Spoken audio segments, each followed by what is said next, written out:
Do you want to learn the secrets of watercolor that no one else knows?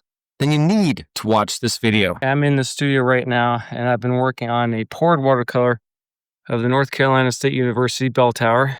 And you can't really see it because everything's covered in masking fluid. Absolutely looks 100% absolutely terrible right now. But there's going to be hopefully all this beautiful color underneath the masking fluid. I'm going to take this off in just a second. Here are some close-ups of the painting before I start peeling off the masking fluid. First step is I use a ball of masking fluid to get masking fluid off. And you just got to go from the center of the paper towards the edge of the paper, take the masking fluid off, try not to tear the paper. And this takes a little while. This took over 5 minutes to get all this stuff off. I was a little bit tired.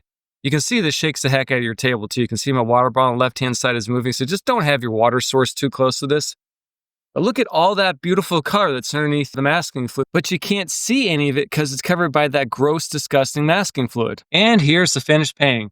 Thanks so much for joining me for this painting demonstration today. If you like this content, hit subscribe. I'll have more watercolor tutorials in the future.